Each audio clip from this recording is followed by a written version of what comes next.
contre la RDC. Nini ezali kolekana entre Vital Kamerhe et Aimé Boji. Un avion fait le crash avec un ministre dedans. Nanga en larmes et fait sortir des révélations. Nini ezali kolekana. Mbote nabino ba papa, mbote nabino ba maman, mbote nabino nyonso tout bandeko ba congolais de partout. Bino balandi ya chaîne na biso tozali na nesengo mingi koya ko partager ba actualité pe ba information ya makambo etalu la République démocratique du Congo, mboka na bino, mboka na biso bandeko ba congolais. Nous vous informons que le président de la République, Lobby, il a promis son soutien à Léopard. Il y a la République démocratique du Congo, tout azimut.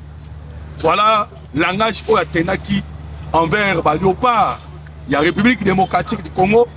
On va remercier Bango parce qu'ils ont humilié. Humilié les Congolais, Cameroun ainsi que Nigeria. Alors, mbote na bandeko ba congolais non surtout oyo bayaki en soutien. O bayaki ko chama boko, o bayaki ko sepela elongo avec le Léopard. Bandeko ba congolais tozali na esengo mingi awa sikoyo makanisi nyonso ezali kotala qualification oyo kobetama na mois de mars. Alors, tolobaki ke bana na biso na bandeko na biso ya Léopard esengeli to soutenir bango pendant toute cette semaine. Voilà pourquoi je vous demande déjà, commencez toujours à commenter dans notre soutien à Bango, tout azimut ndenge le président Tshisekedi a outiko annoncé yango. Alors, commentez simplement dans les commentaires, je soutiens les Léopards et la République démocratique du Congo. Bande Koba Congolais. Paul Kagame tombe dans le piège. Piège oh ya tchaki en prendre à Mokozamboka à Kouya. Félix Antoine Tshisekedi Tshilombo. Mi balé. Ah auto koloba bande ko ba congolais na wan desa ya kobeba. Kagame alingaki alia mitumi balé ali Keremba. Yemoko azali ko suivre deux chemins. Azali ko ndela Washington, azali ko ndela ya Doha.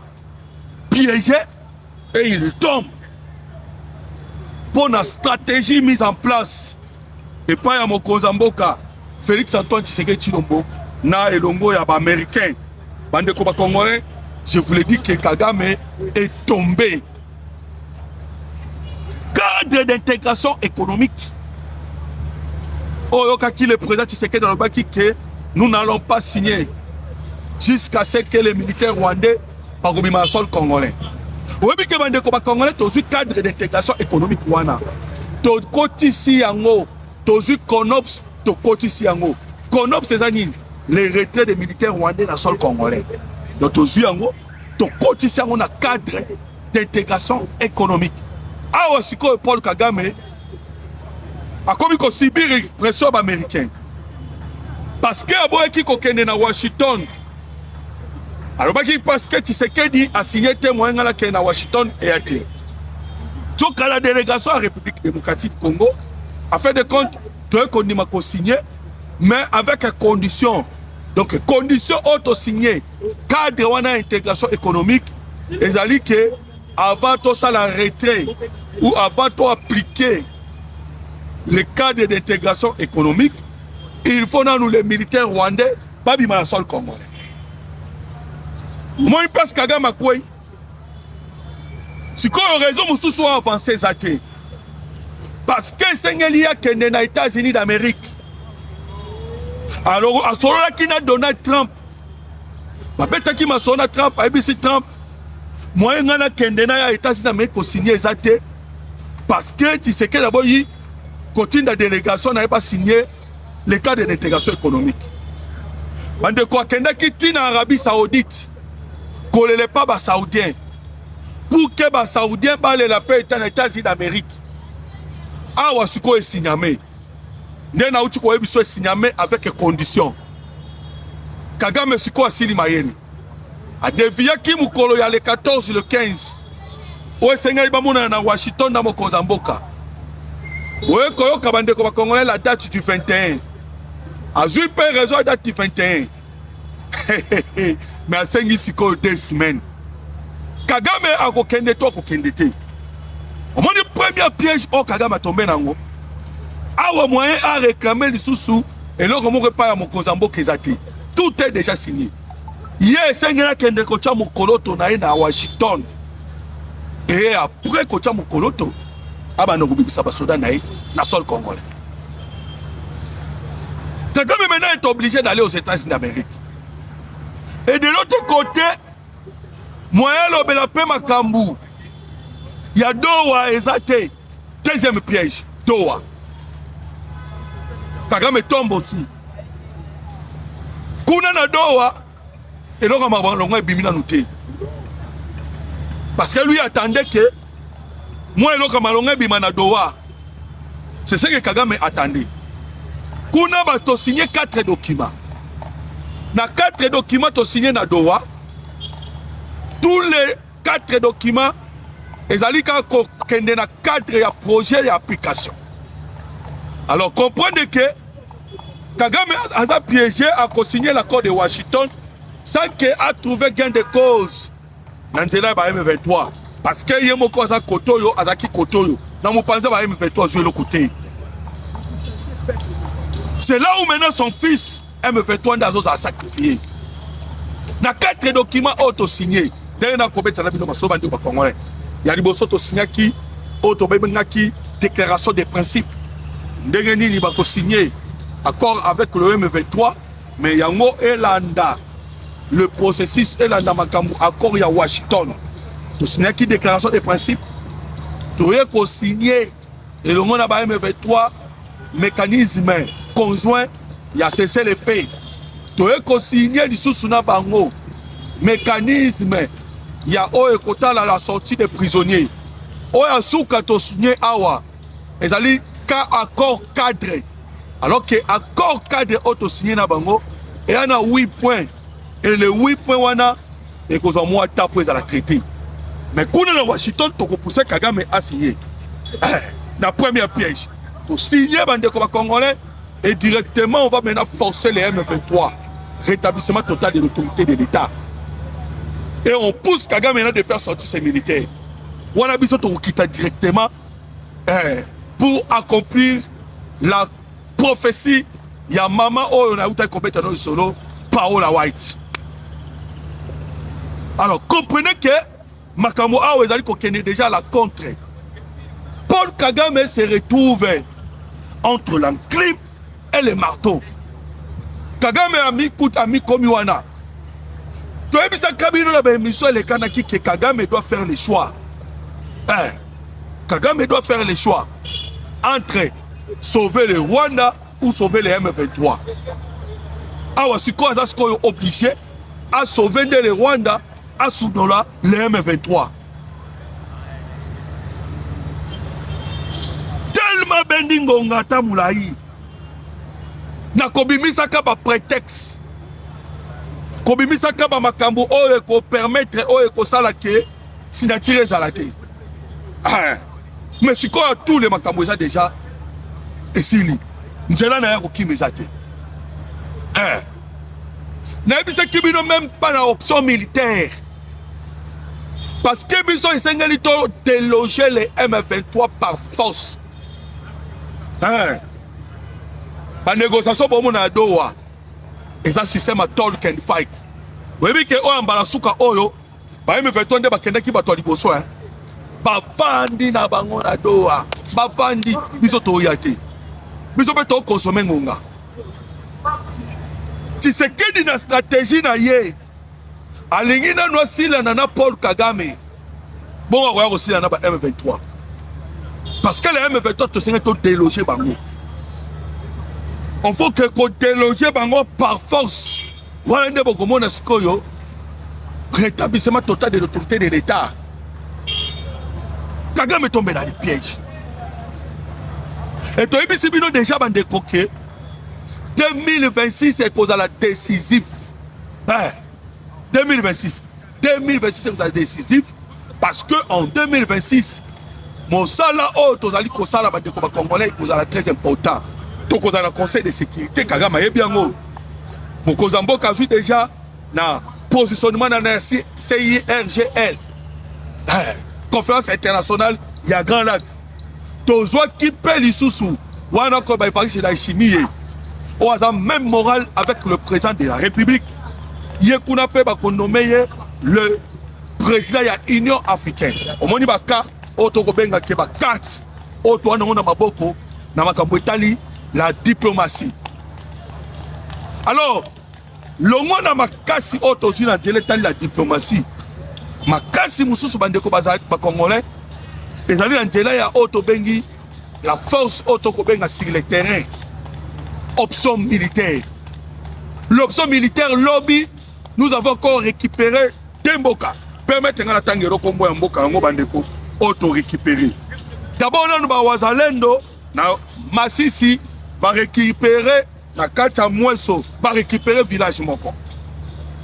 Et le FRDC va déloger ba M23 na territoire Mobimba ya Chabunda. Donc l'option militaire peut commencer Kitoko.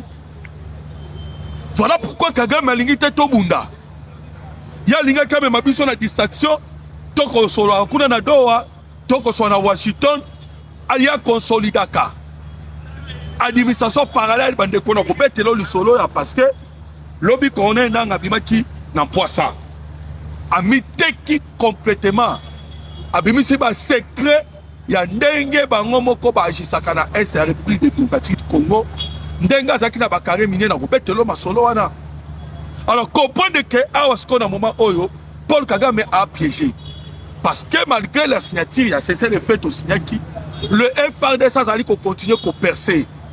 Le FRDC a continué à kende liboso et le monde a Wazalendo qu'on récupérer le territoire, qu'on récupérer la ville. Toujours dans le système, on a peut-être qu'il y a solo, il y a Tol Kendufike, il y a Paul Kagame, oh, il peut être mettre en application. Voilà le système to komi na yango pe. Kagame awa to ebisi bino bandeko. Ne na uti ko ebiso, j'insiste. 2026 c'est cause là très décisif. 2026. En même temps bandeko, ne na ebisi que 2026 c'est décisif. Na 2026 ne to ko beta li solo ya changement ya constitution. 2026. Nous devons changer cette constitution. Tolongo la constitution Hippolyte Kanambe. Tolongo la constitution Rwandais en 2026 pour que tu installes l'institution à Banamboka Congo. Voilà pourquoi on a commencé d'abord à mettre les caméras pembeni. Bandeko Congolais. Wane zali bo senga na bino. Bo komaki na ba commentaire, bo emaki émission na biso. Vous partagez qui tosenga qui nabino pour que la caméra doit être mise de côté parce que avec une carte de France comme Kagame a la carte de France le président Tshisekedi doit partir et le monde Moïse Katumbi Hippolyte Kanambe bazalaki kolamba Mokonzamboka kende voilà carte wana mais le lot sikoyo match baluki Match Balouki, si c'est Balouki, comme 9. Et même bon, j'y peux aller. Mais nous avons constaté Kagame, bande de Congolais, n'a pas manœuvre d'aïkosala et l'on n'a pas honneur tout au Kobeta Masolo, ba France, banani, ba plan, il y a qu'à bloquer pour que mon Kozamboka à Kota, pour que ba bloquer mon Kozamboka, ba écarter, ba luka bazong sabiso sima. Baluka mokonzi moko bakoya kotiela bakoya la biso avec la manipulation pas continuer copier plan wana nous surtout voué à l'échec Aimé Bojaye Aimé Boji oyazui le soutien à mokonzi mboka Aimé Boji oyazui l'approbation à mokonzi mboka pour que accomplir mission oyo mokonzi mboka apesi. Bandeko ba Congolais tomoni Kamere aye kopusa na pene pene ya Aimé Boji. Aye kosala nini? On se pose des questions. Kamere oye su kosala nini? Nous connaissons les rôles oyo ko jouer. Bon soutenaki Aimé Boji te. Même Baï INC, ils n'ont pas accompagné Aimé Boji, bandeko ba Congolais. Je vous informe que Nazalaki n'a palais du peuple les jours où il y a élection à Aimé Boji. Otomona Kazaki élit la majorité moko écrasante. Il y a à peu près 416 députés. Mais on se pose la question, nous commençons à voir le manœuvre. Qu'est-ce que Vital Kamerhe vient faire à côté de Aimé Boji? Aimé Boji, tu dois faire attention. Et c'est que attention, pourquoi? Parce que tu as une mission au Mokonzambo Kapesio. Mission on est allé, il y a netto changer constitution. Mission Kapesio Yangoana. On doit changer. Alors fais attention parce que ce Rosali Bouzo Boko quoi appelle au quoi la Mabunda. Mabunda dit makite, quoi ya quoi Mabunda. Même Kamere andi makite qui a koki kopoya.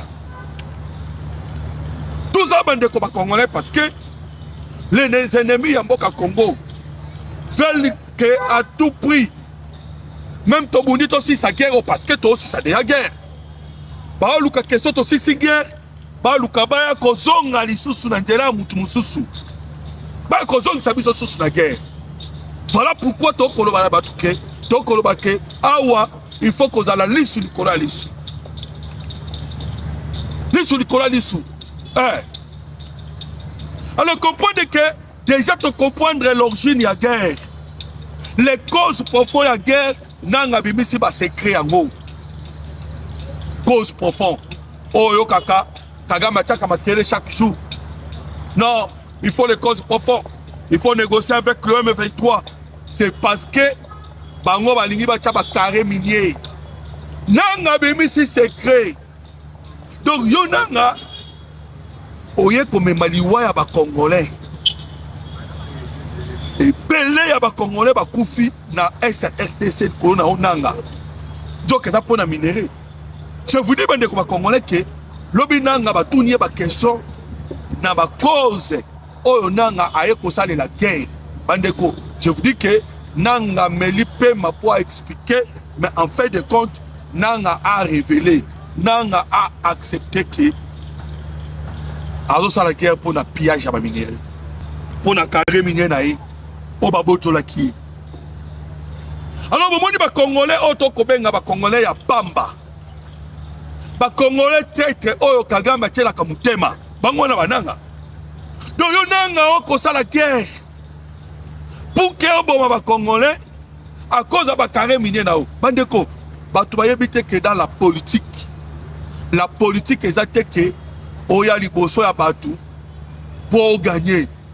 Politique que ça le quoi sacerdoce. Voilà pourquoi notre pays passe par beaucoup de difficultés. Parce que il faut que j'arrive dans la politique pour que nous s'enrichisse. Dans la politique pour que nous soyons bons et belés. Or que ce n'est pas ça. La politique est ça le quoi sacerdoce. Tu viens pour servir le peuple. Il y a un moment qui est dit le peuple d'abord. Le peuple d'abord. Non, mon équipe Mouzel aura désiré Kabila Lobaki n'est jamais trahir le Congo. Donc, nous vraiment ce que vous allez dans mon thème, oh, il y a sacerdoce, oh, il y a servir le peuple. Jamais vous travailler sans corruption. Vous allez travailler pour que Boke Kene Liboso. Et jamais vous trahir la République. Pour moi, quand des mamans nayo, tu es identifié dans ton pays. Identifié. Le prophète William Branham, aloba yango, je mourrai pour les États-Unis d'Amérique. Je suis attaché à les États-Unis d'Amérique. Bandeko, allez dans d'autres nations comme on a battu, ndenge balidaka bamboka na bango. Mais chez nous, comme on a moutou vraiment, à combattre le pays naïe. Il accepte même de vendre son pays. Pour na kaka zwa ba miette. Il est prêt à tout. ndeti bato loko bananga oyo na bakongolais lokusu loko bachiwewe likolo 25 millions batiaki na mesa bosangani po bobeta coup d'état nzoka nyonso wana mpo nini po bakende kobenda Moïse Katumbi baya na Moïse Katumbi batia parce que jusque là bango batravaillaka mpo na Moïse Katumbi batia ye aservir bango ndenge Mobutu aservaka bango. Alors minéré ebima en désordre, crash d'avion na Kolwezi, ministre moko ya mine na kati ya crash ya avion. Bande comme congolais avion kwa yeziki na Kolwezi. Dernièrement abomona ki patrouille aérienne au Salamaka. Patrouille aérienne et Salamaki. Oyo kaki bato Moïse Katumbi bimaki na télévision. Koloba oh non. Bon violer l'espace aérien ya Kashobwe. Donc Katumbi a commis ça qui Kashobwe lokola. Vilmboka na ye à part. Et toi comment on a lobby crash avion avec un ministre na kati. Nini le kanaki qu'est-ce qui s'est passé? Andeko, on peut dire l'erreur, tout ça, mais je vous dis que Makambozali kolekana na Katanga. Makambo koleka na Katanga. Bitumba komona na Sud Kivu na Nord Kivu. Force, base, fondation ya bitumba wana. Ils ont besoin simplement d'atteindre les grands Katanga. C'est pour ça qu'on a plusieurs tentatives, plusieurs manœuvres et qu'on salama. Na niveau à Katanga. Et dit qu'à peine à l'Obakiangwa. Et dit qu'à peine là prononcé à l'Obakiangwa na mnoko na emoko. À l'obi awa. Batouana bako bundisa Kivu. Pendant les lotis lobby. Barokokate, ils auront des difficultés. Mais s'ils arrivent à Katanga, ça sera maintenant très dangereux. Hein? Parce que le niveau à Katanga, bandeko, les manipulations de l'équipe. Sachez que Katanga n'est pas aux richesses des aliments Mwambingi. Voilà pourquoi manipulation est vendue qu'on a un décret qu'on s'accanaté. Naga Katanga. Hein? Ndenge to kosenga ba service nyonso ya sécurité pas dans la liste du pouvoir liste parce que Kagame a commis na suka na yuti ko ebisa bini a tombé na ba piège na yemi balé on ne surtout attendait tous les pièges Kagame a tombé na ngo tellement tombé na piège awa ko lukande nini incident moko ko sala. Voilà pourquoi bande comme Kozamboka Félix Antoine Tshisekedi Tshilombo doit être très bien protégé. Lobby la monaki tango ko yamba ba joueur bande ko na stade de Martyrs sécurité zala ki akosakanate. Sécurité. Bana mboka o ba ko sala musala ya sécurité mo Kozamboka bo sala ngo mobimba.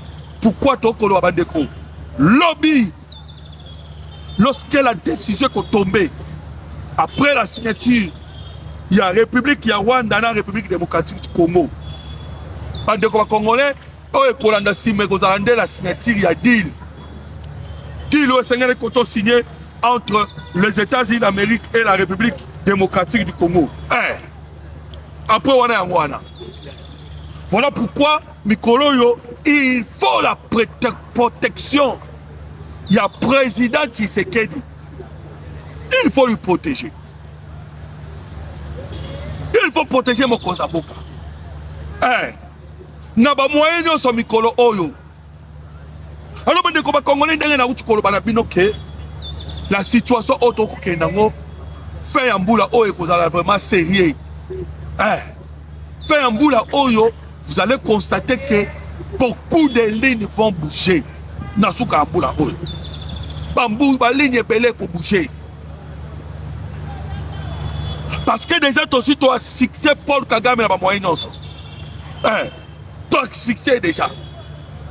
Rencontre à Mokozamboka et l'ongona ministre. Nanga le président Burundi. Et produire un résultat des gars au Sakanate. Lobby na comme on a bandeko na réseaux sociaux. Un certain chef coutumier n'a habité son na vraiment na combo na yi. Un certain chef coutumier, il y a tout. kombo na ye bandeko ba congolais na moni yango te je pensais que na kombo na kombo na ye ba Rwandais bakenda basala transplantation bakenda bazwa batuti na Rwanda baye na bango ko installer bango na République démocratique du Congo basala yango